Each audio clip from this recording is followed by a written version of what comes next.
సన్నివేశం. అదే విధంగా ఈ కార్యక్రమాన్ని ఇక్కడికే వచ్చి ఆర్కిటెక్ట్స్ తోని ఇతర ఇంజనీరింగ్ నిపుణులతో మాట్లాడినప్పుడు 100 రోజుల్లో పూర్తి చేయాలి అని అంటే అందరూ ఆశ్చర్యపోయినారు. ఆ రోజు వరంగల్ జిల్లా ఇన్ఛార్జ్ మంత్రి శ్రీనివాస్ రెడ్డి గారికి నేను ఒక మాట చెప్పిన, ఏది ఏమైనా 600 అక్కడి సూర్యుడు ఇక్కడ ఉదయించిన జనవరి 28 తారీఖు జాతర ప్రారంభమయ్యే లోపల ఇక్కడ పనులు పూర్తి చెయ్యాలి. నువ్వు ఏమి చేస్తావో నాకు తెలియదు, అది మీదే బాధ్యత అని పొంగులేటి శ్రీనివాస్ రెడ్డి గారికి బాధ్యత అప్పచెప్పిన.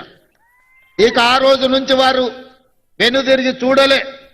ఎంతో మందికి నిష్ఠూర్కమైనా కూడా ఈయనే కూర్చొని ప్రతి సందర్భంలో ఈ పనులను పర్యవేక్షించుకుంటూ ముందుకు తీసుకెళ్ళారు. వారితో పాటు ఆర్థిక మంత్రి గారు కూడా మిగతా సందర్భాలలో వారు కొంచెము ఖజానాకు గట్టిగా ఇట్లా పిడికిట్లో పట్టుకుంటారు. ఈ విషయంలో మాత్రం అడిగిన వెంటనే ఎంత కావాలంటే అంత, అవసరమైతే ఇంకేమైనా కావాలన్నా తీసుకోండి, ఎట్టి పరిస్థితుల్లో జనవరి 28 తారీఖు లోపల అన్ని పనులను పూర్తి చెయ్యాలని పెద్ద మనసుతోని ఖజానాలో నుంచి నిధులిచ్చి ఈ రోజు ఈ అద్భుతమైన సన్నివేశానికి సహకరించినందుకు వారికి కూడా నేను ప్రత్యేకమైన కృతజ్ఞతలు తెలియజేస్తున్నా.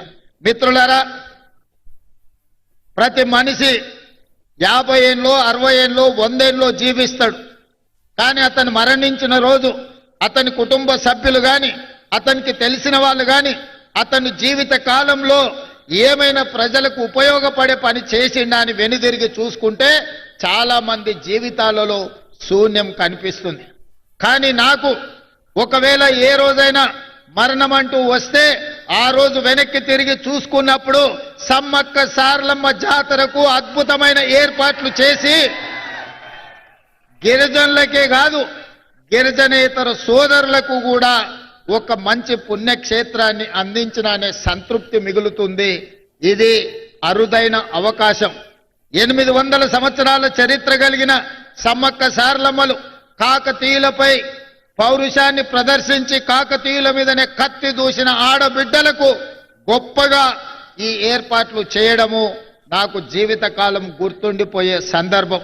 అందుకే ఈనాడు మొత్తం మంత్రివర్గాన్ని రాష్ట్ర ప్రభుత్వాన్ని ఇక్కడికి తీసుకొచ్చి సమ్మక్క సారలమ్మ సన్నిధిలో 2023 ఫిబ్రవరి 6 తారీఖు నాడు ఏ మొక్కైతే మొక్కినమో ఈనాడు ఆ మొక్కును చెల్లించుకున్నాము. ఈ సంతృప్తి జీవితకాలం గుర్తుంటుంది. ఖచ్చితంగా ఇక్కడ ఒక తిరుపతి స్థాయిలో ఒక కుంభమేళ స్థాయిలో భక్తులు నిరంతరం ఇక్కడికి వస్తూనే ఉంటారు. వాళ్ళకు కావలసిన ఏర్పాట్లన్నిటిని కూడా ఈ రోజు అభివృద్ధి చేస్తాం. జంపన్న వాగు అభివృద్ధే కాదు, ఈ ప్రాంతంలో పుణ్యక్షేత్రాన్ని దర్శించుకోవడానికి వచ్చే వాళ్లకు అన్ని రకమైన వసతులను ఈ రోజు మనం చేసుకోదలుచుకున్నాం.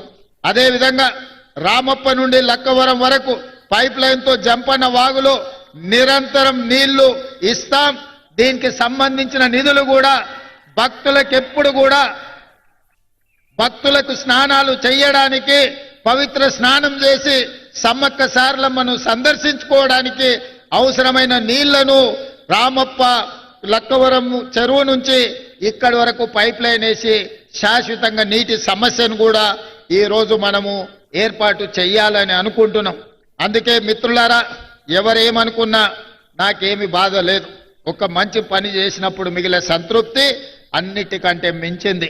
అందుకే ఈనాడు ఇంత ఆలస్యమైన వేలాది మంది ఈ రోజు ఇక్కడ ఎదురు చూస్తున్నారు అని అంటే ఒక మంచి పని చేసినందుకు మీరందరూ ఆశీర్వదించడానికి వచ్చిండ్రు అని నేను భావిస్తున్నా.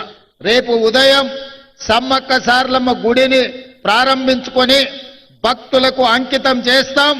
ఇంకా ఉన్న పనులన్నిటిని కూడా తొందరలోనే పూర్తి చేసి నిరంతరం ప్రతి సంవత్సరం ఇక్కడికి కోట్లాది మంది భక్తులు వచ్చే విధంగా ఈ ప్రాంతాన్ని అభివృద్ధి చేస్తాం. తప్పకుండా మా గిరిజన అదే విధంగా ఆదివాసీ శాసనసభ్యులతో పాటు గిరిజనేతర మంత్రులందరూ కూడా ఈనాడు సమ్మక్క సారలమ్మ పౌరుషాన్ని నింపుకొని ప్రజా పాలనను పేదలకు అందించి పేదలను ఆదుకునే సంక్షేమ అభివృద్ధిని ఈ రాష్ట్రాన్ని ముందు బాగానే ఉండి నడిపిస్తున్నందుకు వారందరికీ మనస్ఫూర్తిగా ధన్యవాదాలు తెలియజేస్తూ ఇంత ఆలస్యమైన ఇన్ని వేలాది మంది ఇక్కడ ఉండి అదే విధంగా మా ఆదివాసీ కళాకారులందరూ కూడా మమ్మల్ని అందరినీ వాళ్ళ నైపుణ్యాన్ని ప్రదర్శించినందుకు కళాకారులను కూడా మనస్ఫూర్తిగా అభినందిస్తూ మీ అందరి దగ్గర సెలవు తీసుకుంటున్న ధన్యవాదాలు మిత్రులారా.